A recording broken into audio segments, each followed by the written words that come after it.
India பூரா இந்த அம்மாவை பத்தி தான் ஒரே பேச்சு. ஏன்னா அந்த அம்மா செஞ்ச சம்பவம் அப்படி. இதுக்கு முன்னாடி இந்தியாவிலேயே யாரும் இந்த மாதிரி செஞ்சதே இல்லைன்னு வைங்கள. இதான் ஃபர்ஸ்ட் டைம். ஆனா இதுக்கப்புறம் ஒருவேளை நிறைய இந்த மாதிரி நடந்தாலும் நடக்கலாம். அதுக்கெல்லாம் வாய்ப்புகள் நிறைய இருக்கு. அந்த அம்மா எல்லாருக்கும் இருக்கிற அதே பிரச்சனை தான். அதாவது நம்ம எல்லாம் உள்ளுக்குள்ள போட்டு குமுறிட்டு கிடப்போம் இல்லைங்களா? அந்த பிரச்சனை தான் அந்த அம்மாவுக்கு. அந்த அம்மானால அதுக்கப்புறம் அதை வந்து தாங்கவே முடியல. ஏன்னா இந்த ரோட்டை அரைச்சிக்குவாங்க இல்ல, மும்பையில ஒரு ப்ரொட்டஸ்ட் ஒன்று நடந்திருக்கு. அந்த ப்ரொட்டஸ்ட்ல என்ன பண்ணிருக்கு, எப்பயுமே ப்ரொட்டஸ்ட்னா என்ன ஆகுதுன்னா, கவர்மெண்ட்டுக்கு ஆப்போசிட்டா வந்து மக்களோ இல்லை எதிர்கட்சியால போராடுவாங்க. அவங்கள வந்து அடிச்சு துரத்தி வெளியில அனுப்பிச்சு விடுவாங்கன்னு வைங்களேன் கவர்மெண்ட். ஆனா இந்த ப்ரொட்டஸ்ட் கவர்மெண்ட் நடத்துற protest. State government state government ஒண்ணுதான், சென்ட்ரல் கவர்மெண்ட் ஒண்ணுதான் மகாராஷ்டிரால. அங்க ஸ்டேட் கவர்மெண்ட்னால நடத்தப்படுற ஒரு ப்ரொட்டஸ்ட். எதுக்காக, இந்த மகளிர் மசோதா இருக்குல்ல, அந்த மகளிர் மசோதாவை இவங்க காங்கிரஸ் வந்து எந்த அளவுக்கு மகளிர் உரிமையை பறிக்கிறாங்க, அது அந்த இதை வந்து பொண்ணுங்க வந்து மேல வர விடாம எப்படி தடுக்கிறாங்க அப்படின்றத மக்களுக்கு எடுத்து சொல்ற ஒரு ப்ரொட்டஸ்டா வந்து அந்த ப்ரொட்டஸ்ட் இருந்திருக்கு. அந்த ப்ரொட்டஸ்ட சாயங்காலம் ஒரு ஹெவி டிராபிக்ல பண்ணணும் அப்படின்றது அவங்களோட ஐடியா. அதே மாதிரி ஹெவி டிராபிக்கும் பண்ணியிருக்காங்க. அதுல என்னாச்சு, ஒரு அம்மாவுக்கு அவ்வளோ வெறுப்பு. சார், படிச்ச ஒவ்வொருத்தருக்கும் இருக்கிற ஒரு விஷயம், உண்மையில படிச்ச ஒவ்வொருத்தருக்கும், அதாவது இந்த சோசியல் அனிமலும் வாங்கல, வெறும் அனிமலா இருக்கவனுக்கு புரியாது. சோசியல் அனிமலா இருக்கிற ஒவ்வொருத்தருக்கும் அதோட கட்டுப்பண்றது தெரியும். லாங் ஏன் நிக்கிறோம்னே தெரியாது. எந்த நாயோ போராடுறதுக்கு, எந்த நாயோ அவனோட ஆதாயத்துக்கு நம்மளை நடு ரோட்ல நிக்க வச்சு நம்மளையும் சேர்த்து வச்சு கணக்கு காட்டுறதுக்காக செய்யறது. அந்த அம்மாவுக்கு அவ்வளவு வார்த்தை அதை தாங்கவே முடியல. ஆனா ஒருத்தங்க கூட சார் அந்த இடத்துல அந்த ஒரு குரல் நினைச்சு போது இதுக்கு ஒரு தைரியம் வேணும். தனிப்பட்ட முறையில், அது பொம்பளையோ ஆம்பளையோ அதெல்லாம் அடுத்த பிரச்சனை. தனிப்பட்ட முறையில ஒரு தைரியம் வேணும். எதுக்கு தெரியுமா? அந்த கூட்டத்தை முதல்ல எதிர்த்து நிக்கிறதுக்கு. பொதுவா ஒரு கூட்டம் நம்மளை நோக்கி வந்துச்சு, இல்ல ஒரு கூட்டத்தை நோக்கி நம்ம போறோம்னா ஒண்ணு விலகி போவோம், இல்ல அந்த கூட்டத்தோட போய் உள்ள ஒட்டிக்குவோம். அந்த கூட்டத்தை எதிர்த்து நிக்கிற யோசனை கொஞ்சம் வருமா சார்? யோசிச்சு பாருங்க. ஒவ்வொருத்தருக்கும் மண்டைக்குள்ள ஓடும். என்ன ஓடும்? இவங்க அத்தனை பேரையும் கழுத்தை பிடிச்சி நெருக்கணும், கண்டபடி கேள்வி கேட்கணும், இந்த நாய்களை இப்படியே விட்டுறக்கூடாது, நாம ஏதாச்சும் செய்யணும் அப்படின்னு உள்ளுக்குள்ள தோணும். ஆனா மேல ஏறுறது அப்படியே மறுபடியும் ரிவர்ஸ் ஆகி உள்ளுக்குள்ள போயிடும். நம்மளோட சைக்காலஜி அப்படி சார். நம்ம ஒன்றும் பண்ண முடியாது. நம்ம ஒன்றும் சூப்பர் மேனோ ஸ்பைடர் மேனோ பேட்மேனோ கிடையாது. நினைச்சு பாருங்க. ஆனா இந்த அம்மா ஒண்டர் உமன். கண்டிப்பா இந்த அம்மா ஒண்டர் உமன், அதுல மாற்று கருத்து. அந்த அம்மாவுக்கு அவ்வளவு ஃப்ரஸ்ட்ரேஷன். நிக்குது நிக்குது நிக்குது, நின்றுகிட்டே இருக்கு. குழந்தைய ஸ்கூல்ல இருந்து கூட்டிட்டு வரணும். பிரச்சனையே அங்கேதான். அந்த அம்மாவுக்கு நினைப்பு பூரா குழந்தை மேல இருந்திருக்கு. இவங்க பண்ண போராட்டமோ ப்ரொட்டஸ்டோ இல்ல அதுக்கு என்ன மோட்டிவ், அதை பத்தி அந்த அம்மாவுக்கு எந்த கவலையும் கிடையாது. அந்த அம்மாவோட ஒரே கவலை, என் புள்ள ஸ்கூல்ல இருக்கு, தனியா இருக்கு, நான் போய் கூப்பிட்டு வரணும், என் பிள்ளை நான் வரலன்னா பயந்துடும், ஒருவேளை நான் போகாம இருந்தா அந்த பிள்ளைக்கு ஏதாச்சும் ஒன்று ஆயிடும். இல்ல சார், நடக்கிறது தானே ஜென்ரலா எல்லா பேரண்ட்ஸுக்கும் வரக்கூடிய ஒரு பதட்டம். அந்த அம்மா என்ன பண்ணிருக்கு, எதை பத்தியுமே யோசிக்கல. அவ்வளவு கூட்டம் இருக்கு, ஆளுங்கட்சிக்காரங்க உட்கார்ந்து இருக்கிறாங்க, போலீஸ் அவ்வளவு இருக்கு. அது இல்லாம வந்து நிறைய பேர் சார், தமிழ்நாடு மாதிரி ஒரு ஸ்டேட்டா இருந்தா பரவாயில்ல, ஈஸியா உள்ள போயிட்டு கேட்கிற கேள்விக்கு பதில சொல்றது. ஆனா அங்கெல்லாம் அடிச்சிருவாங்க, பின்னாடி அதை வந்து மார்க் பண்ணி வைப்பாங்க. அந்த அம்மா யாரையும் விடல. அங்க இருந்து மினிஸ்டர் இருக்காரு சார், மினிஸ்டர் நடத்துற போராட்டம், அது மினிஸ்டர் தலைமையில நடத்துற போராட்டம்.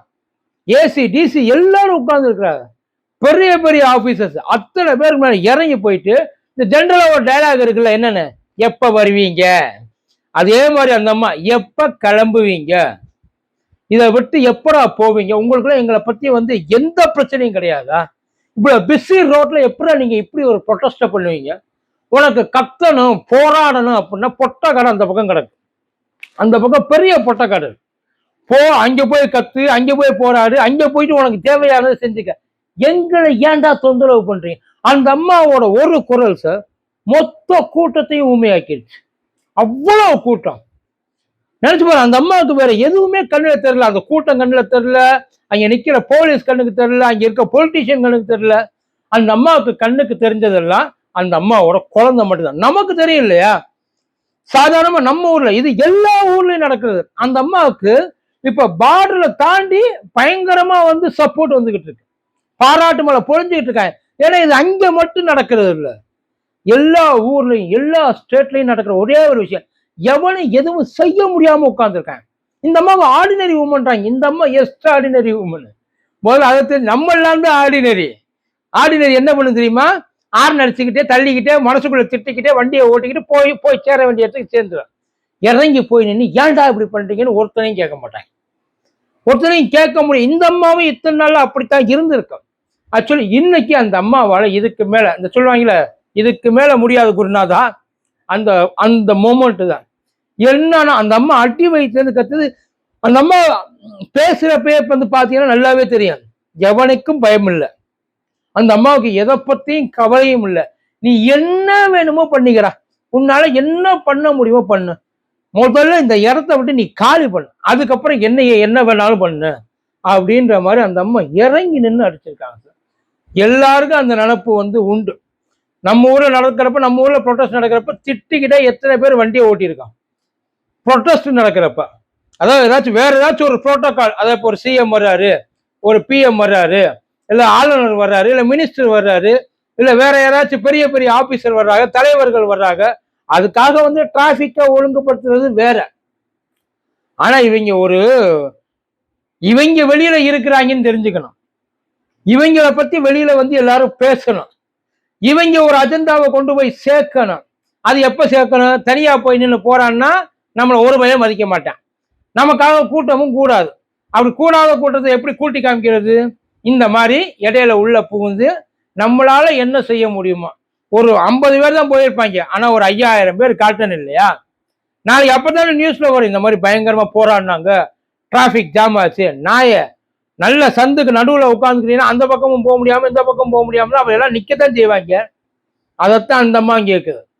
அந்த அம்மா போலீஸ்காரங்களையும் கேட்டுச்சு, உனக்கு எனக்கு பாதுகாப்பு கொடுக்கறதுக்கு தான் நீ இருக்கிற, எனக்கு பிரச்சனை வரவிடாம பாத்துக்கிறதுக்கு தான் நீ இருக்கிற, எனக்கு பிரச்சனை பண்றவங்களுக்கு பாதுகாப்பு கொடுக்கறதுக்கு நீ கிடையாது.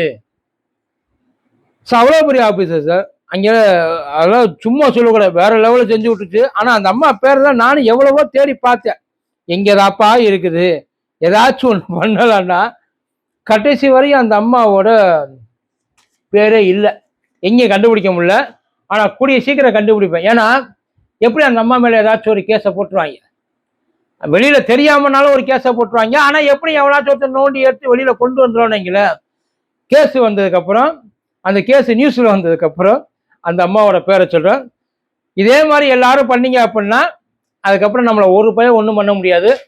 மனசுக்குள்ள ஒன்றும் இல்லை, நாம செய்ய வேண்டியதெல்லாம் ரொம்ப சிம்பிளான விஷயம். உள்ள என்ன நினைக்கிறோமோ, நமக்கு என்ன தோணுதோ அதை நேரடியா போயிட்டு அவங்க கிட்ட கொட்டிட்டு வந்துடணும், வேற எதுவும் கிடையாது.